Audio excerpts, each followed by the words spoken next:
renforcement spirituel 11. Ne vous laissez pas impressionner par le mondain. Vous êtes un esprit immortel.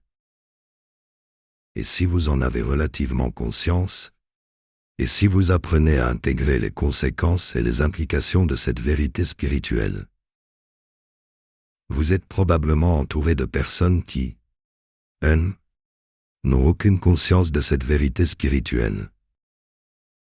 Si la notion d'éveil spirituel et d'éveillé spirituel avait un sens, il faudrait, non, il serait possible de définir cette notion de la manière suivante.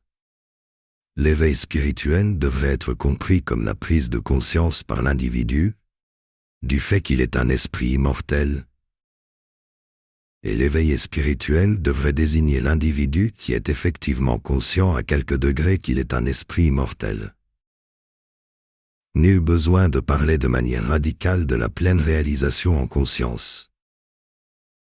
Une simple prise de conscience intellectuelle, une reconnaissance intellectuelle claire de la vérité spirituelle, est déjà une chose assez consistante pour définir l'éveil spirituel et l'éveillé spirituel. Vous êtes spirituellement éveillé, c'est-à-dire que vous êtes conscient à quelque degré, et vous en êtes conscient significativement. Vous êtes conscient à quelque degré que vous êtes un esprit immortel, et vous essayez à quelque degré d'intégrer les conséquences et les implications de cette vérité spirituelle, de cette réalité fondamentale. Il y a Troy, un esprit immortel, et il n'est certes pas facile d'intégrer complètement ces trois grandes implications majeures. Mais il est important de les intégrer. Première grande implication majeure. Quand vous comprenez avec suffisamment de profondeur que vous êtes un esprit immortel, vous changez les priorités fondamentales de votre vie. Peu importe les choses qui étaient prioritaires avant cette compréhension consistante et cette intégration consistante de la vérité spirituelle. Une fois que vous êtes à un niveau suffisamment consistant de compréhension et d'intégration, vous comprenez que la priorité supérieure à toutes les autres, c'est de consacrer du temps de qualité et de l'énergie de qualité à quelques modalités de travail spirituel, d'étude des enseignements spirituels pertinents, et de consécration à quelques modalités de pratique spirituelle pertinentes. La pertinence se trouve auprès d'un enseignant spirituel compétent, mais dans certains contextes sociaux il faut du courage pour vous affilier à un enseignant spirituel compétent, car ce dernier ne cadre pas avec les mirages spirituels rassurants, et ne ménage pas votre tendance à la paresse spirituelle. Deuxième grande implication majeure. Quand vous avez intégré avec consistance la vérité spirituelle qui dit que vous êtes un esprit immortel, vous allez certainement expérimenter quelques tentatives de rejet du monde qui vous entoure, ou quelques inclinaisons de condamnation du monde qui vous entoure.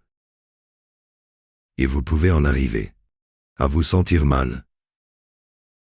Vous sentir mal dans votre travail, vous sentir mal dans votre couple, etc.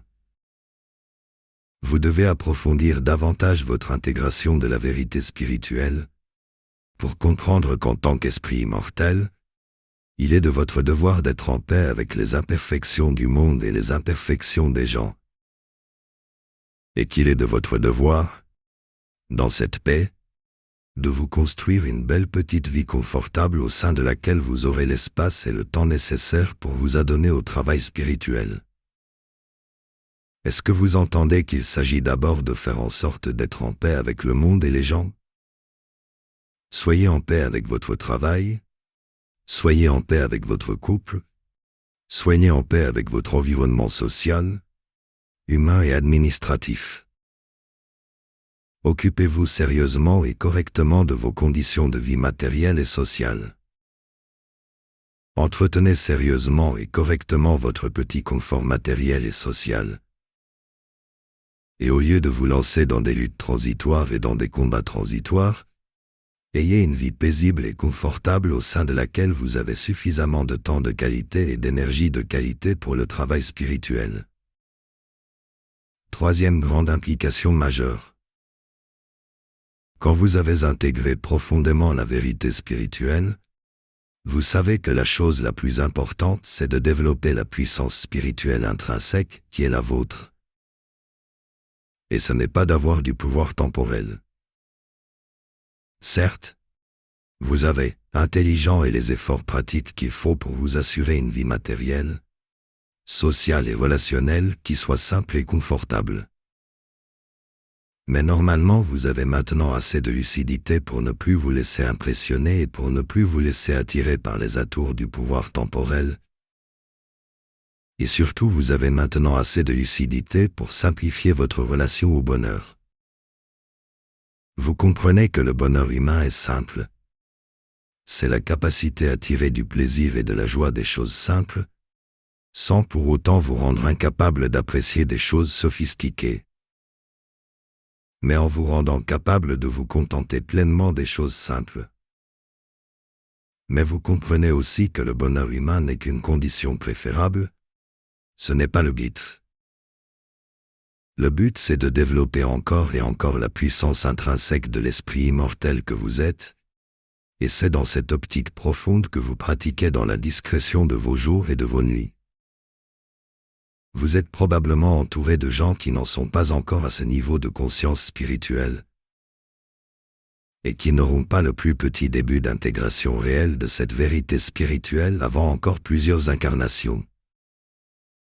Ces gens vont s'amuser bruyamment, vont se divertir bruyamment, vont s'adonner à leurs loisirs bruyamment.